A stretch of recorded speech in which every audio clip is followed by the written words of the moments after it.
កាលពីព្រេងនាយមានបរិសពីរនាក់នៅផ្ទះជិតគ្នាថ្ងៃមួយបរិសទាំងពីរនាក់នោះបួលគ្នាទៅដាក់អន្ទាក់សត្វដល់ថ្ងៃរសៀលកុងភ្នំក៏នាំគ្នាដើរចេញទៅលុះដល់ព្រៃជាកន្លែងដាក់អន្ទាក់បរិសទីមួយថាខ្ញុំនឹងដាក់នៅគល់ឈើនេះត្បិតឈើនេះមានផ្លែយប់សត្វចំណាំតែមកស៊ីផ្លែឈើនេះបរិសទីពីរឆ្លើយថាខ្ញុំក៏ចង់ដាក់កន្លែងនឹងដែរប៉ុន្តែឥឡូវបើអ្នកដាក់នៅគល់ឈើមានតែខ្ញុំដាក់នៅចុងឈើរួចយើងចាំមើលព្រឹកឡើងរបស់អ្នកណាជាប់សម្ដឹងនិយាយគ្នាហើយម្នាក់ដាក់នៅគល់ឈើស្រេចហើយវិលមកផ្ទះវិញលាគ្នាទៅផ្ទះតែរៀងខ្លួន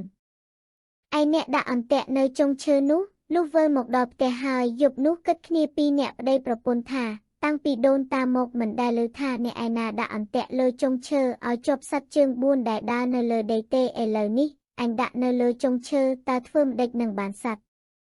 ដូច្នេះត្រូវអញរើពីពេលមន់រងាវទៅមើលបើឃើញសត្វជាប់អន្ទាក់គេនៅដីអញដោះយកទៅចងនឹងអន្ទាក់អញចុងឈើដល់ព្រឹកឡើងអញទៅមើលជាមួយអ្នកនោះហើយអញដោះយកសត្វទៅជូនលោកសុភាសេកបើវាមិនសុខចិត្តដូចម្ដេចមុខជាកាត់ក្តីគង់តែដល់សុភាសេកមិនខានសុភាសេកនឹងកាត់ក្តីឲ្យវាចាញ់ជាប្រកបប្តីប្រពន្ធគិតគ្នាហើយដេកទៅដល់មន់រងាវរើពីដេកលុបមុខស៊ីស្លាហើយចេញពីផ្ទះដើរដល់អន្ទាក់បានឃើញអន្ទាក់នៅដីជាប់ក្តានមួយក៏ដោះយកឡើងទៅចងនឹងអន្ទាក់របស់ខ្លួនរួចដំឡើងអន្ទាក់នៅដីដូចដើមក៏ប្រញាប់វិលមកផ្ទះវិញលុះព្រឹកប្រហាមស្រាងឡើងអ្នកមួយដែលដាក់អន្ទាក់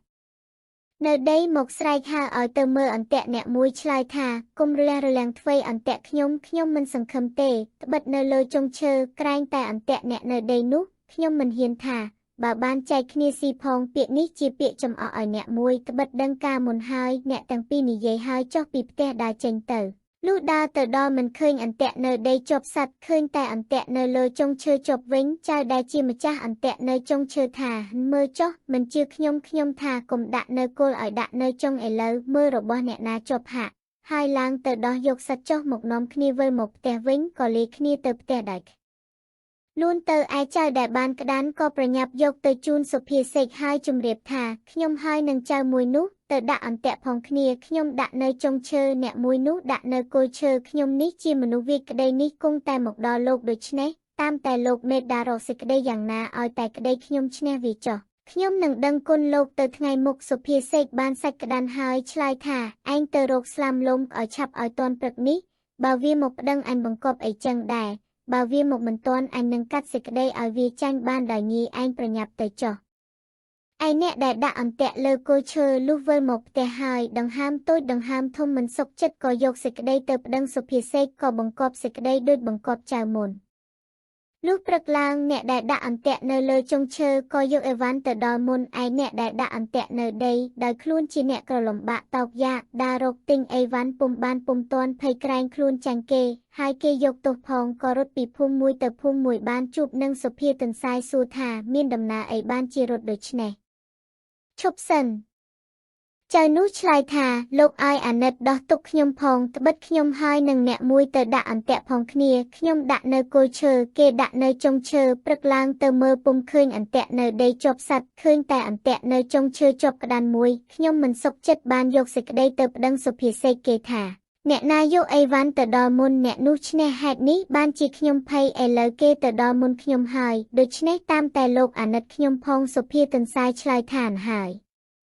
កុំភ័យចាំថ្ងៃរសៀលខ្ញុំនឹងនាំទៅចៅនោះក៏អរលុះដល់ថ្ងៃរសៀលសុភាទន្សាយទៅដល់ផ្ទះសុភាសេកស្រែកសួរមកថាដូចម្ដេចក៏យូរម្លេះក្តីចាញ់គេហើយសុភាទន្សាយឆ្លើយថាយើងខ្ញុំបានជាយូរនេះពីព្រោះអាឡ័យតែមើលត្រីក្រាញ់ហើរឡើងស៊ីស្លឹកអំពើសុភាសេកថាពីជីដូនជីតាមកគ្មាននរណាដែលឃើញដែលឮថាត្រីក្រាញ់ឡើងស៊ីស្លឹកអំពើទេសុភាទន្សាយឆ្លើយថាពីជីដូនជីតាពីម៉ែពីបង្កើតមកនរណាដែលឃើញដែលឮថាអន្ទាក់នៅដីមិនជាប់សត្វទៅជាប់ឯអន្ទាក់នៅចុងឈើវិញហើយសត្វជើង4ផងដែលឮទេអស់អ្នកស្រុកនោះសុភាសេកស្ងៀមពុំហ៊ានស្ដីទៅទៀតសុភាទន្សាយក៏កាត់សេចក្តីឲ្យចៅដែលដាក់អន្ទាក់នៅដីឈ្នះឯសុភាសេកដែលអង្គុយធ្វើជាសុភានោះក៏ខ្មាស់ដោយសារខ្លួនជាអ្នកល្មោបជំនូនសាច់ក្តានក៏ស្ងៀមបែរមុខផ្ទប់ទៅខាងជញ្ជាំងដូចឆ្មាប៉ុណ្ណោះ